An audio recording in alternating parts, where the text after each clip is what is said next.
Hello बच्चों, आज हम लोग ऐसा टॉपिक पढ़ेंगे जो आपको फिजिकल केमिस्ट्री और फिजिक्स दोनों जगह पर इस्तेमाल होगे। फिजिकल केमिस्ट्री के आपके दो चैप्टर उसमें कवर होते हैं। एक तो आपका स्टेट ऑफ मैटर, या जिसमें आपको गैसियस स्टेट के बारे में पूरा जानकारी दी है वो, और थर्मोडायनामिक्स। थर्मोडायनामिक्स में उसके इक्वेशन इस्तेमाल होते हैं। उसी तरीके से फिजिक्स में भी आपको काइनेटिक थ्योरी ऑफ गैसेस और थर्मोडायनामिक्स ऐसे चैप्टर दिए हुए हैं। तो आज हम लोग गैसियस इक्वेशंस पढ़ेंगे, जैसा बॉयल्स लॉ क्या है, चार्ल्स लॉ क्या है, गिब्स लॉ क्या है, ऐसे अलग अलग लॉस पढ़ेंगे अलग अलग कंडीशन पे।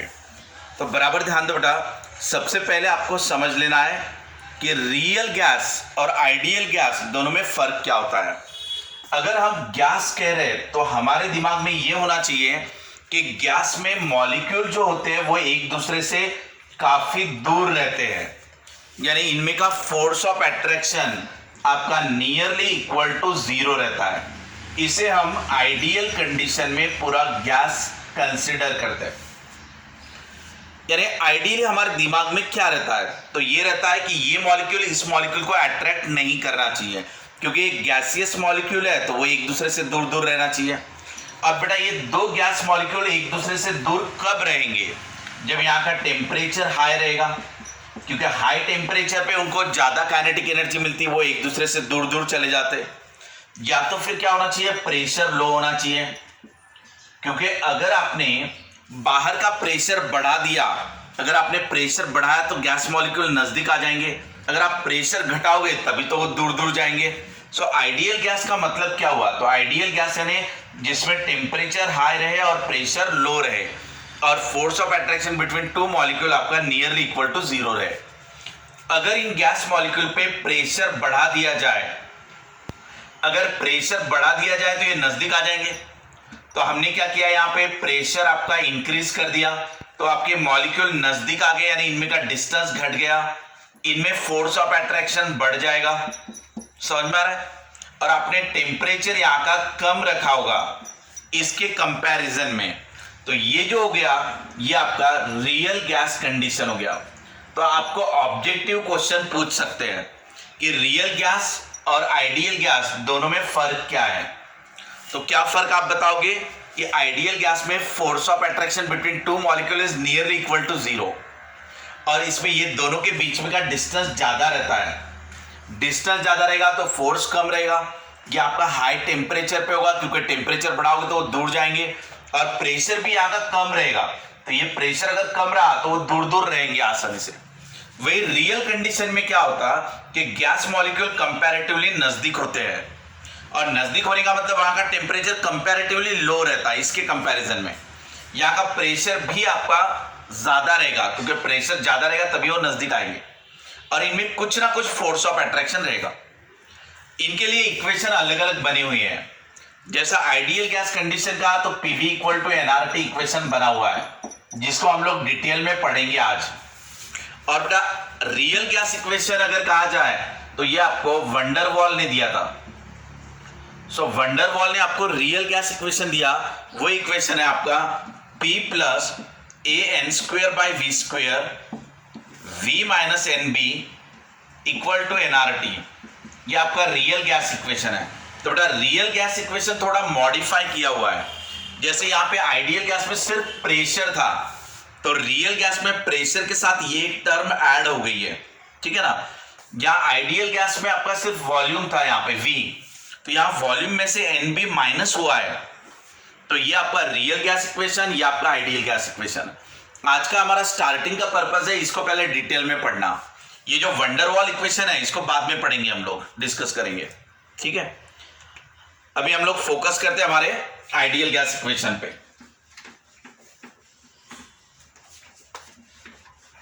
पीवी इक्वल टू एनआरटी जो इक्वेशन है उसमें हर एक टर्म्स के मीनिंग और उनके यूनिट और कांस्टेंट के वैल्यूज ये आपको याद रखना है। उसके ऊपर भी सिंपल सिंपल ऑब्जेक्टिव क्वेश्चन बनते हैं। जैसे अगर मैं ऑब्जेक्टिव क्वेश्चन बनाना चाहूं तो प्रेशर का आपको यूनिट और डायमेंशन पूछूंगा, क्योंकि इसके बहुत से यूनिट्स आएंगे। अब प्रेशर का बेसिक क्या है बेटा? Pressure is nothing but force per unit area. यानी जैसे ये बलून ले लिया, यहां पे कोई गैस मॉलिक्यूल है, अभी गैस मॉलिक्यूल इसके वॉल के ऊपर टकराते हैं, ये गैस मॉलिक्यूल यहां पे टकरा के ऐसे बाउंस होगा, तो कितना फोर्स एक्ट करेंगे कितने एरिया पे, वो यानी आपका प्रेशर होता है। जैसे कोई भी एक एरिया ले लिया, एरिया ऑफ वॉल, और ये गैस मॉलिक्यूल्स हैं, ये गैस मॉलिक्यूल इसको टकराते रहते हैं ऐसे, और ये टकराने की वजह से यहाँ पे फोर्स एग्जर्ट होता, तो कितना फोर्स एक्ट हुआ कितने एरिया पे, यानी आपका प्रेशर होता है। Pressure is force per unit area. इसके बाद ना इससे आप मुझे यूनिट बता दो। फोर्स का यूनिट क्या रहेगा? न्यूटन। एरिया का क्या रहेगा? Metre square. तो पहला प्रेशर का यूनिट हो गया आपका न्यूटन पर मीटर स्क्वायर। बेटा ये 1 न्यूटन पर मीटर स्क्वायर, इसको ही 1 पास्कल कहा जाता। तो ये आपको पहला पॉइंट याद रखना है कि 1 न्यूटन पर मीटर स्क्वायर यानी ही 1 पास्कल। अब अगर मैं pressure equal to force per unit area की जगह पर अब फोर्स को रिप्लेस कर दूंगा, फोर्स को किससे रिप्लेस करूंगा? Mass into acceleration upon area. अब मास का यूनिट आपको पता है केजी, इसका पता है मीटर पर second square, divided by area बोले तो मीटर स्क्वायर। आप ऐसा रख के भी एक यूनिट बना सकते हो, इसमें आपका स्क्वायर कैंसिल हो जाएगा, बचेगा क्या आपका? केजी मीटर सेकंड स्क्वायर, ऐसा। तो ये भी आपका प्रेशर का और एक यूनिट हो गया। अगर मुझे प्रेशर का सीजीएस यूनिट चाहिए, तो प्रेशर यानी फोर्स पर यूनिट एरिया होता है, अब मुझे चाहिए उसका सीजीएस यूनिट। सीजीएस यूनिट कैसे मिलाओगे? फोर्स के लिए क्या लिखेंगे बेटा? डाइन। एरिया क्या लिख लेंगे? Centimetre square. तो डाइन पर सेंटीमीटर स्क्वायर हो गया। तो ये हो गया हमारा सीजीएस यूनिट, ये हो गया हमारा एसआई यूनिट। अब जनरली एटमॉस्फेयर जो रहता है उसको हम लोग यूनिफॉर्म मानते हैं हमारे डेली लाइफ में। हमारे सराउंडिंग में जो एटमॉस्फेयर है, अर्थ का एटमॉस्फेयर, वो हाइट के हिसाब से भले ही चेंज होता हो, लेकिन वो बहुत ज़्यादा हाइट पे होता है चेंजेस। ऑन एन एवरेज हमारे नज़दीक में हम लोग एटमॉस्फेरिक प्रेशर जो रहता है वो 760 mm ऑफ Hg लेते। सो ये और आपका प्रेशर गिनने का और एक यूनिट mm ऑफ Hg में आप प्रेशर को गिनते हो। जैसे आपने मर्क्यूरी ले लिया और ये ऐसे यूट्यूब ले लिया, मैनोमीटर। इस तरफ से अगर प्रेशर बढ़ाया जाएगा तो ये वाला मर्क्यूरी का लेवल नीचे घटेगा, ये वाला ऊपर चढ़ेगा। जैसे ये ऊपर आ गया, ये नीचे चला गया, और इसकी हाइट कितने से चेंज हुई उसके हिसाब से आप प्रेशर को गिनते हो। सो एटमॉस्फेरिक प्रेशर आपका 760 mm ऑफ Hg होता है। मैनोमीटर भी आपका एक अलग टॉपिक है। मैनोमीटर के ऊपर न्यूमेरिकल्स, 2-3 टाइप के मैनोमीटर्स, ये सब आप अलग से पढ़ते हो। इसके ऊपर भी हम लोग न्यूमेरिकल्स करेंगे अगली क्लास में। अब सिर्फ इतना याद रख लेना है कि प्रेशर गिनने का और एक यूनिट है जो है आपका mm of Hg। Atmospheric pressure कितना रहता है? 760 mm ऑफ Hg। बेटा इसको 76 सेंटीमीटर ऑफ Hg भी आप कह सकते हो। ये जो प्रेशर गिनने का एक यूनिट आपने लिया mm ऑफ Hg, यानी मर्क्यूरी की height in terms of millimetre, इसी को आप टॉर भी कहते हो। ठीक है, सो ये 1 mm ऑफ Hg यानी 1 टॉर। तो ये आपका और एक यूनिट हो गया। और ये 760 mm ऑफ Hg की जगह पर एटमॉस्फेयर का प्रेशर 760 टॉर भी आप कह सकते हो। ये ऐसा। अब देखो बेटा बहुत से यूनिट हो गए आपके, यहाँ पे टॉर भी आ गया, mm ऑफ Hg भी आ गया, उसके बाद आपका डाइन पर सेंटीमीटर स्क्वायर, पास्कल आ गया, न्यूटन पर मीटर स्क्वायर हो गया, और एक यूनिट है जो है बार। सो 1 बार यानी 10⁵ न्यूटन पर मीटर स्क्वायर, ये भी प्रेशर का और एक यूनिट हो गया। सो बार में और न्यूटन पर मीटर स्क्वायर में क्या रिलेशन है वो यहां पे लिख दिया मैंने। 1 बार यानी 10⁵ न्यूटन पर मीटर स्क्वायर यानी पास्कल, तो ये इसमें कन्वर्शन हो गया। अब अगर एटमॉस्फेयर का प्रेशर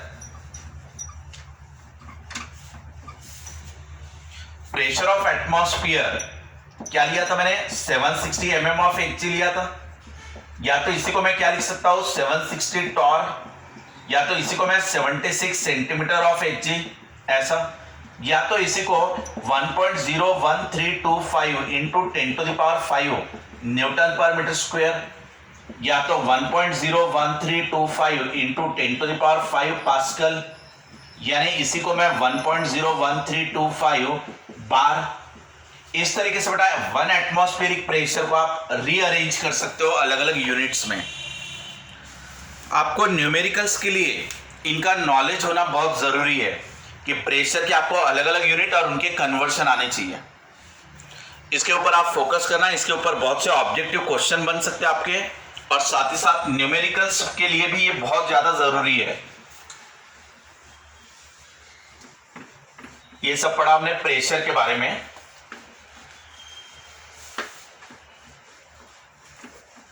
अब हमारा आइडियल गैस इक्वेशन में सेकंड टर्म कौन सा है बेटा? तो सेकंड टर्म यहां पे कौन सा दिया हुआ है? Volume. V stands for volume. अब वॉल्यूम के अलग अलग यूनिट देख लेना। जैसे 1 लीटर कहा तो ये एक यूनिट हुआ बेटा। 1 लीटर कहते ही आपने ऐसे पानी की एक बॉटल ध्यान में लेना है, आपको ये ध्यान में आना चाहिए। ऐसे जैसे एक पानी की बॉटल मिलती है तो वो बराबर 1 लीटर की रहती है, और वाटर की डेंसिटी आपकी 1 रहने की वजह से 1 लीटर यानी 1 kg होता है। 1 लीटर यानी कितना सेंटीमीटर क्यूब? तो ये होता है आपका 1000 सेंटीमीटर क्यूब। ये कन्वर्शन आपको पता रहना चाहिए। 1 लीटर यानी ही 1 dm क्यूब, डेसीमीटर क्यूब। और बेटा 1 मीटर क्यूब यानी 1000 लीटर। ये कन्वर्शन आपको आने चाहिए। अब ये जैसे 1 लीटर की बॉटल हुई तो 1 मीटर क्यूब बोले तो कितना? तो ये जनरली इतना डिस्टेंस होता है आपका 1 मीटर, यानी यहां से लेके यहां तक, तो ये 1 मीटर के करीब डिस्टेंस होता है। तो 1 मीटर ऐसा ले लो, 1 मीटर सामने की तरफ ले लो, 1 मीटर नीचे की तरफ ले लो, और उसका एक बॉक्स बना दो। तो ये आपने ऐसा मान लो 1 मीटर क्यूब का बॉक्स बना लिया। ठीक है, एक बहुत बड़ा सा बॉक्स बना लिया जो 1 मीटर के डायमेंशन का है। अब इसमें आप पानी की बोतल को अरेंज करो।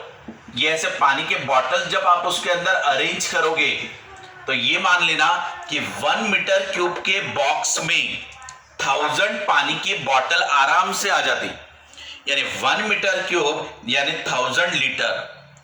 उसी तरीके से बेटा सेंटीमीटर कहा तो सिर्फ इतना सा होता है, यहां से लेके यहां तक ये सेंटीमीटर होता है। ऐसे सेंटीमीटर का क्यूब यानी ये ऐसा हो गया छोटा सा, तो ऐसा सेंटीमीटर का क्यूब ऐसे छोटे छोटे छोटे छोटे 1000 सेंटीमीटर क्यूब लोगे।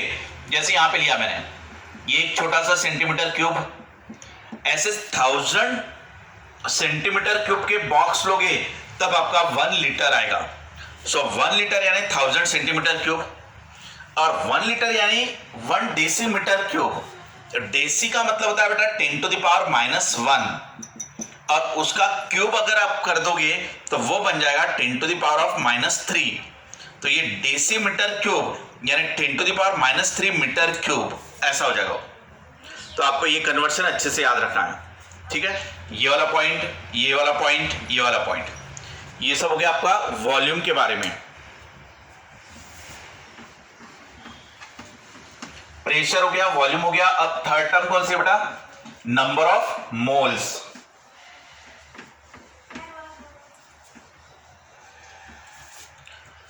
एन का मतलब हो गया नंबर ऑफ मोल्स। अब नंबर ऑफ मोल्स कैसे निकालोगे? Given weight upon molecular weight. आपको ये फॉर्मूला पता रहता है, नंबर ऑफ मोल निकालना है given weight upon molecular weight या तो एटॉमिक वेट। अगर मैंने मान लेते 180 ग्राम कहा water, 180 gram of water divided by its molecular weight is 18 gram, in terms of gram लिया मैंने, तो ये आपका कैंसिल हुआ। तो नंबर ऑफ मोल कितने मिल गए आपको? 10 मोल। ये ऐसे। सो नंबर ऑफ मोल निकालना given weight upon molecular weight.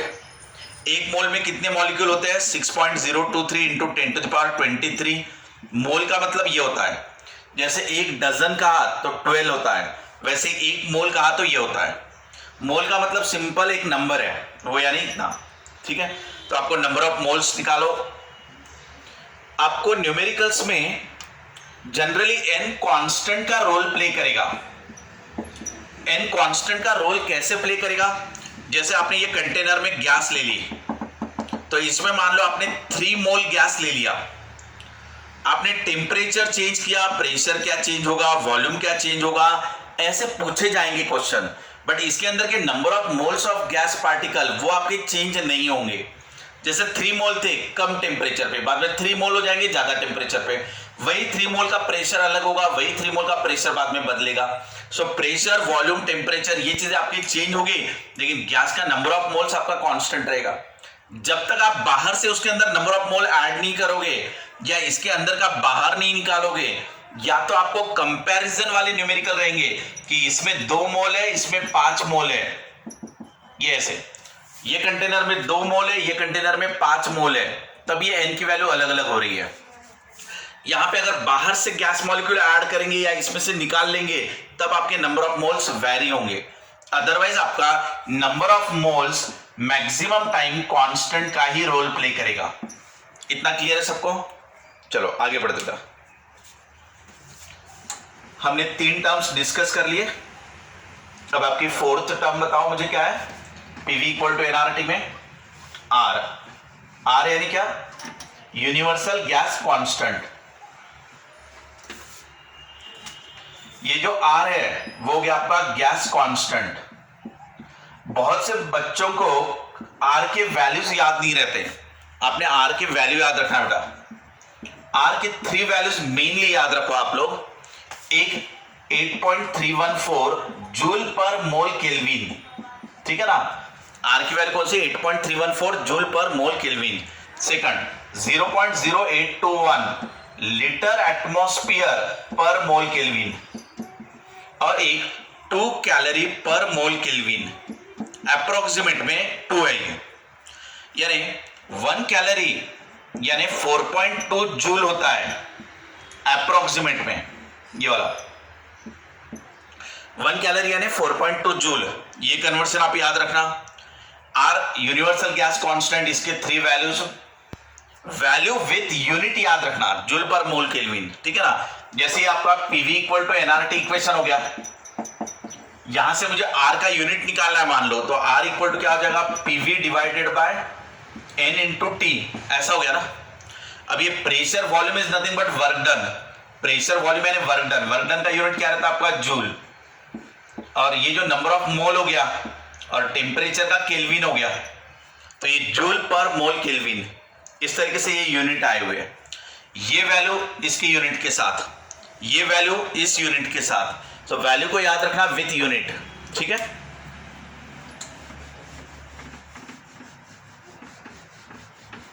Next point temperature.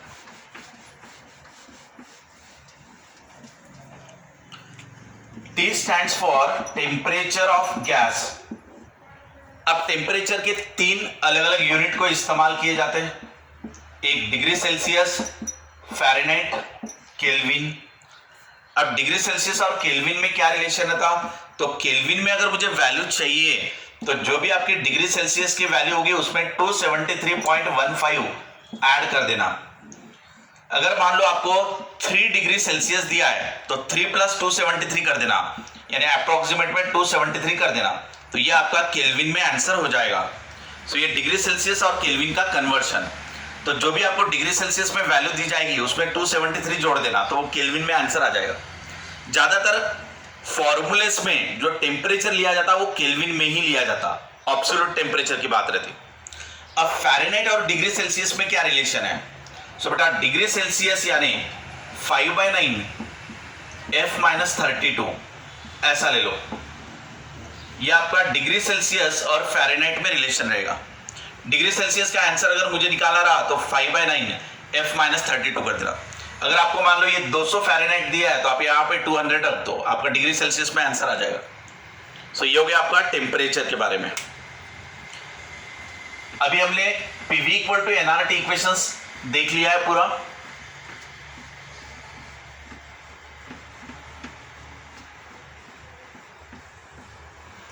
अब ये जो आइडियल गैस इक्वेशन है उससे अलग अलग लॉज बनेंगे।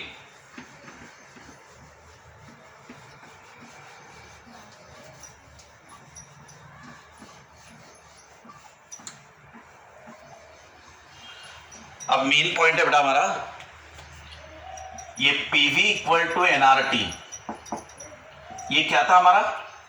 Ideal gas equation.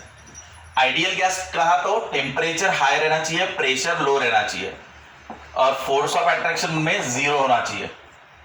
ठीक है, अब इसको मैं पहले अरेंज कर देता हूं जनरल गैस इक्वेशन में। जनरल गैस इक्वेशन, ये जनरल गैस इक्वेशन यानी क्या? तो अभी मैंने आपको कहा था कि कोई भी कंटेनर में एक बार हमने गैस ले ली तो इसके नंबर ऑफ मोल आपके कांस्टेंट हो जाते हैं। ठीक है, आर तो हमारा पहले से ही कांस्टेंट है, सिर्फ अभी क्या हो जाता, टेम्परेचर चेंज करोगे तो प्रेशर कितने से चेंज होगा, वॉल्यूम कितने से चेंज होगा, कम ज्यादा जो भी होगा ये आपके वेरिएबल रहेंगे, प्रेशर, वॉल्यूम और टेम्परेचर। जबकि नंबर ऑफ मोल आपके कांस्टेंट हो जाएंगे इस कंडीशन में, आर आपका कांस्टेंट है। सो ये जो इक्वेशन है हमारा PV इक्वल टू NRT, इसमें NR आपका मैक्सिमम टाइम कांस्टेंट ही रहेगा। सो वेरिएबल को एक तरफ ले लो और कांस्टेंट को एक तरफ रहने दो। तो ये वेरिएबल को एक तरफ ले लिया, कांस्टेंट को एक तरफ ले लिया, लेकिन इसका आंसर कांस्टेंट ही आ रहा है, यानी PV/T इक्वल टू कांस्टेंट आ गया। सो इस वजह से इसको मैं लिख सकता हूं ऐसे कि P1 V1 upon T1 equal to P2 V2 upon T2। ये हमारा जनरल गैस इक्वेशन हो गया। इसको आप न्यूमेरिकल में इस्तेमाल कर सकते हो। आपको ऐसा कहा जाएगा, कोई ग्राफ दिया रहेगा, एक पॉइंट दिया है, यहां पे प्रेशर, वॉल्यूम, टेम्परेचर दिया हुआ है। ये कोई बी पॉइंट है, वहां का प्रेशर, वॉल्यूम, टेम्परेचर। ठीक है, यानी ये कोई कंटेनर है, इसमें है गैस, इसका प्रेशर, वॉल्यूम, टेम्परेचर ऐसा। अगर बेटा आपको इनमें से कोई दो चीजें दी है, जैसे पहली बार प्रेशर, वॉल्यूम, टेम्परेचर आपको पता है, इसका पहली बार का प्रेशर, वॉल्यूम, टेम्परेचर पता है और फाइनली उसका प्रेशर, वॉल्यूम पता है, तो आप टेम्परेचर निकाल सकते हो। यानी इनको 1 1 1 कह दो, इसको 2 2 2 कह दो। अब इनमें से आपको कोई भी 5 टर्म्स पता रही तो आपकी 6th टर्म निकल जाएगी। इसे आप जनरल गैस इक्वेशन कहते हो। ये आपको न्यूमेरिकल के वक्त समझ में आ जाएगा, आप न्यूमेरिकल्स पढ़ोगे तब। सिर्फ अभी आप इसी पे फोकस कर लो कि जनरल गैस इक्वेशन यानी क्या। तो NR आपका हमेशा कांस्टेंट रहेगा, PV/T आपका वेरिएबल रहेगा, सो PV/T इक्वल टू कांस्टेंट आ जाएगा। अब सेकंड बेटा, अब हम लोग ले लेते हैं बॉयल्स लॉ। अब ये बॉयल्स लॉ क्या है? तो बॉयल्स लॉ आपको relation between pressure and volume देता है। It gives the relation between pressure and volume keeping temperature constant. इस वक्त आप टेम्परेचर को कांस्टेंट रखते हो। टेम्परेचर को अगर कांस्टेंट रख रहे हैं तो इसका मतलब आइसोथर्मल हुआ ही। आइसोथर्मल कंडीशन यानी टेम्परेचर को कांस्टेंट रखना। So Boyle's law gives the relation between pressure and volume. क्या रिलेशन है वो? Pressure is inversely proportional to volume, therefore pressure into volume equal to constant. According to Boyle's law pressure is inversely proportional to volume. अगर आप pressure बढ़ाओ तो volume घट जाएगा, आप प्रेशर घटाओ तो वॉल्यूम बढ़ जाएगा।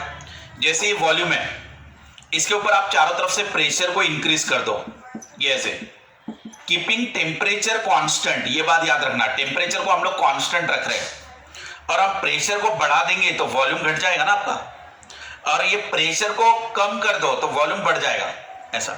सो pressure is inversely proportional to volume, यानी प्रेशर और वॉल्यूम का प्रोडक्ट कांस्टेंट आ जाएगा। इससे आपको ग्राफ पूछा जा सकता है कि आइसोथर्मल का ग्राफ कैसा रहेगा। सो अगर ये प्रेशर और वॉल्यूम ले लिया जाए तो आइसोथर्मल का ग्राफ ऐसा आएगा, यानी ये pressure is inversely proportional to volume, यानी कम वॉल्यूम, वॉल्यूम अगर कम है तो प्रेशर ज्यादा है, ये वॉल्यूम कम है तो प्रेशर ज्यादा है, वॉल्यूम बढ़ गया तो प्रेशर घट गया, ये ऐसे। सो ये inverse relation, pressure is inversely proportional to volume, या तो आप इसको आइसोथर्मल कर्व भी कह सकते हो, यानी टेम्परेचर कांस्टेंट वाला। यहां से एक ग्राफ बना सकते बेटा कि प्रेशर वॉल्यूम का प्रोडक्ट हमेशा कांस्टेंट ही आएगा, भले आप प्रेशर को कितना भी चेंज करो। प्रेशर को अगर मैंने चेंज भी किया तो ऑटोमेटिक तुम्हारे वॉल्यूम में चेंजेस आएंगे, और वो ऐसे आएंगे ताकि प्रेशर और वॉल्यूम का प्रोडक्ट हमेशा कांस्टेंट आते रहेगा। सो आपको ये भी ग्राफ पूछा जा सकता है, ये ग्राफ पूछा जा सकता है, या तो न्यूमेरिकल में इनका इस्तेमाल होगा। इसके बाद तो इससे हमारा इक्वेशन क्या बनेगा, P1 V1 equal to P2 V2, ऐसा इक्वेशन बन जाएगा। यानी अगर हमने टेम्परेचर को कांस्टेंट रखा हुआ है और हमें पहली बार का प्रेशर वॉल्यूम पता है, तो बाद में अगर प्रेशर को चेंज किया तो वॉल्यूम में कितना चेंज आएगा वो मैं निकाल सकता हूं इस फॉर्मूले की मदद से। पहली बार का प्रेशर वॉल्यूम पता है, टेम्परेचर कांस्टेंट है, बाद में अगर मैंने प्रेशर को चेंज किया तो वॉल्यूम कितने से चेंज होगा वो भी मैं निकाल सकता हूं इसका इस्तेमाल करके। ये आपका हुआ बॉयल्स लॉ। इस तरीके से न्यूमेरिकल्स में आएगा। अब ये देखो ना, ग्राफ हमने देख लिए थे, इसके प्रेशर वॉल्यूम का कर्व ऐसा आ रहा था और पीवी का पी के साथ जो आ रहा था वो ऐसा आ रहा था। ये हो गया आपका बॉयल्स लॉ। अब ले लो Charles law. Boyle's law, Charles law और गे-लुसैक्स लॉ, ऐसे तीन लॉज है। ये P V T are the variable, pressure volume temperature, these are the variables. Pressure volume यानी पहले दो में जो रिलेशन दे रहा है वो है बॉयल्स लॉ, बाद में के दो टर्म्स इनमें रिलेशन देने वाला चार्ल्स लॉ, और पहले और लास्ट वाले में रिलेशन देने वाला गे-लुसैक्स लॉ। तो तीन लॉज है बेटा, boils law, Charles law, Gay-Lussac's law. कौन किस में रिलेशन देता है ये आपको समझ में आना चाहिए। सो आप तीनों वेरिएबल को लिख लो, प्रेशर वॉल्यूम टेम्परेचर। पहले दो में रिलेशन देने वाला बॉयल्स लॉ, इस वक्त टेम्परेचर कांस्टेंट रहेगा, दैट इज आइसोथर्मल। बाद में के दोनों में रिलेशन देने वाला चार्ल्स लॉ यानी वॉल्यूम टेम्परेचर में, तो प्रेशर क्या रहेगा, constant, isobaric process, isothermal process. Last वाला जो है वो किस में रिलेशन दे रहा है, प्रेशर और टेम्परेचर में, तो यहां पे वॉल्यूम क्या रहेगा, कांस्टेंट, यानी कौन सी प्रोसेस, आइसोकोरिक प्रोसेस। क्लियर। इसमें मैंने टेम्परेचर कांस्टेंट था तो आइसोथर्मल।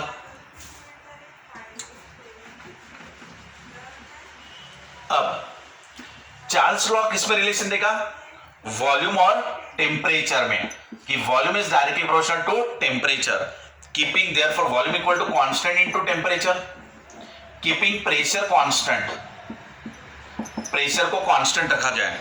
तो प्रेशर को कांस्टेंट रखना है क्या, आइसोबारिक।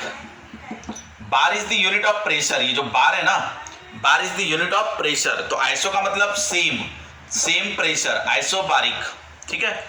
इसके बाद पीवी इक्वल टू एनआरटी आपका इक्वेशन है। अब इसमें मैंने प्रेशर को कांस्टेंट रखा और एनआर मेरा पहले से कांस्टेंट है, so volume upon temperature equal to nR by P हो जाएगा। ये देखो बेटा, आइसोबारिक यानी प्रेशर कांस्टेंट, एनआर आपका पहले से ही कांस्टेंट था, कांस्टेंट को एक तरफ ले लो, वेरिएबल को एक तरफ ले लो, सो ये पूरा इक्वल टू कांस्टेंट आ जाएगा, यानी volume upon temperature equal to volume upon temperature, ये हो जाएगा मेरा चार्ल्स लॉ। ठीक है, volume upon temperature equal to volume upon temperature, ये आपका चार्ल्स लॉ हो गया। V1 upon T1 equal to V2 upon T2। अगर आपको प्रेशर कांस्टेंट दिया जाए और कांस्टेंट प्रेशर पे पहली बार का वॉल्यूम टेम्परेचर पता है, बाद में अगर मैंने टेम्परेचर चेंज किया तो वॉल्यूम कितने से चेंज होगा, इस ये आप यहां से निकाल सकते हो इस फॉर्मूले का इस्तेमाल करके। नेक्स्ट, अब इसमें ग्राफ कैसा बनेगा बेटा, तो यहां से वॉल्यूम और टेम्परेचर का ग्राफ, ये वॉल्यूम हो गया, ये टेम्परेचर हो गया, तो इनका ग्राफ ऐसा बनेगा, डायरेक्ट रिलेशन आएगा, वॉल्यूम टेम्परेचर का ग्राफ इस टाइप से बनेगा। प्रेशर आपका चेंज करोगे आप, ये अलग अलग ग्राफ के लिए, कर्व के लिए, सो इसका भी ग्राफ आपको बताते आना चाहिए।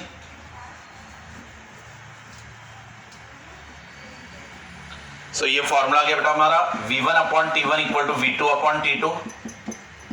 यहाँ पे volume is directly proportional to temperature, तो वॉल्यूम और टेम्परेचर का ग्राफ ऐसा आ गया।